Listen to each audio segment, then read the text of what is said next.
Hi everyone, I'm Mike Jackson. I'm from Microsoft. I'm an engineering manager on the web browser team. Uh, so this is actually my first AC Rep meeting, so I'm very happy to be here and pleased to meet everyone. And I'm really sort of thankful for getting to meet everyone and for all of the things that we've been talking about. And so what I want to use this time for is to talk about some of the things that we're doing at Microsoft to help make the web fast, accessible, and for everyone, and to align with the W3C's mission of making the web work for everyone. So technology is part of the human experience these days, right? We use it to check our favorite sports team scores. We use it to check into flights or to make reservations at restaurants or to just order something online. And these are jobs to be done by everyone, on the web. And so in the last few years, we've actually seen technology radically shift, and I think some of this, hopefully reinforces Lola's message. I actually was really happy to see the talk that she gave earlier because I think it sort of we're talking about a couple of the same things here. So we've seen the rise of generative AI. People asking chat engines to give them information or to summarize huge swaths of text. We've seen it with image generation as well as helping generate some code. In 2021, we sort of seen the rise of mobile. So mobile usage is sort of far outpacing desktop usage at this point. And even in the mobile usage, we see at the top end of devices, these devices are getting faster. They're getting more faster CPUs, more memory, larger hard drives, 5G modems, et cetera, et cetera. And entry-level devices, whilst they're getting better, they're not getting better at the same rate. And so, and we also see as part of this that people are holding onto their devices for longer.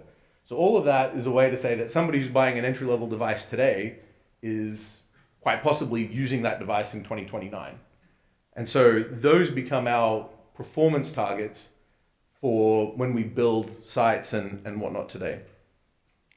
And we've also seen the rise of 5G networks. So, this is sort of feeding into the talk that Lola gave earlier, where, the US and Europe and India and some other nations have 5G coverage, but, you may have a device that doesn't have a 5G modem. And so this is not accessible to you, or you may not be able to afford to pay for a 5G network, or you may be traveling and in a rural area and 5G is just not available to you. And so the thing to keep in mind with all of this is that while as we're building out the web platform, these are all very complicated problems that we have to think about, but developers are navigating this landscape too, right? They are trying to solve a problem for their customers. And so they are trying to do it the most cost-effective way that they can. They're trying to do it the quickest way that they can. And so as we think about how we build the web platform, we really need to make the web platform fast and accessible. And so from that perspective, equity means fast content. And so I want to cover just a couple of things that we're doing and we're working on to help make the web faster. So the first one is sharing styles across web components. So this is a declarative way of being able to include at the top of your markup to say, these are my styles, and in web components have them reference that style sheet so that they can inherit those styles. This means there's less style work, so we're not parsing multiple style sheets. It means reduced memory consumption.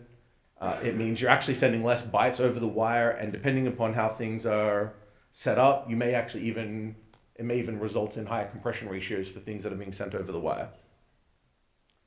We're also working on a way to allow developers to know if the navigation timing on a particular device is representative for the user.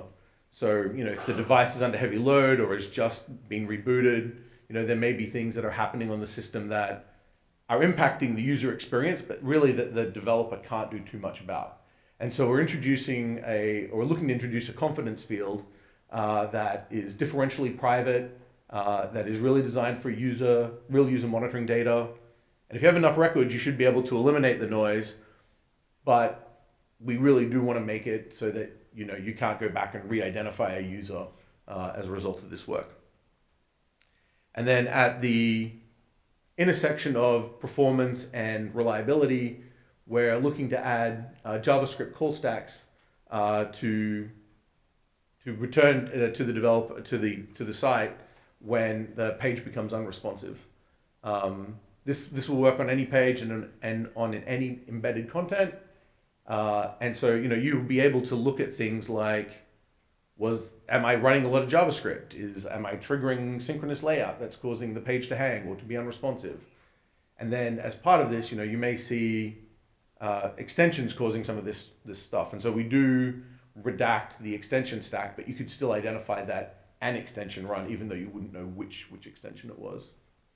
And then switching gears a little bit, equity also means accessible content, right? Like everybody needs to be able to do the job that they are going to the web to go do. And so as part of this, when you have an input form, so I've got a name and an input label here, an input box, and a name label. And so through ARIA APIs and whatnot, you can say that this label describes this input element, except if that input element is inside of a web component. You can refer to the web component, but not the input element itself. And so one of the things that we're doing is looking to introduce something called reference target, which allows you to basically say that these ARIA attributes are going to get forwarded to another element inside of Shadow DOM. We do preserve Shadow DOM encapsulation, and this is all declarative, so you don't need to run JavaScript to sort of make any of this work. And then confirmation of action is another API that we're looking at introducing. So the sort of use case for this is I'm in a text editor, I'm typing text, I use the keyboard to select some text, and I press Control B or Command B, and today there's no sort of confirmation that your keyboard action was successful. So you can't tell if you've turned the text bold or not in that particular situation.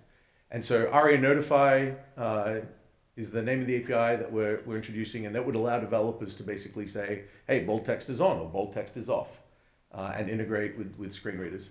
You can kind of do this today with live regions, but sort of it's fairly inconsistent across platforms and across different screen readers. And so the hope is that ARIA Notify makes this just work everywhere.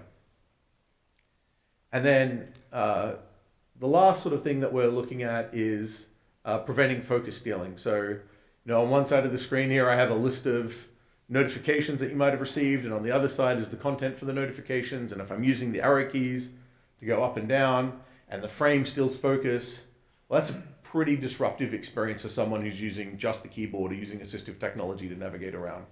And so what we're looking to do is basically allow the page to say, no, frames can't steal focus.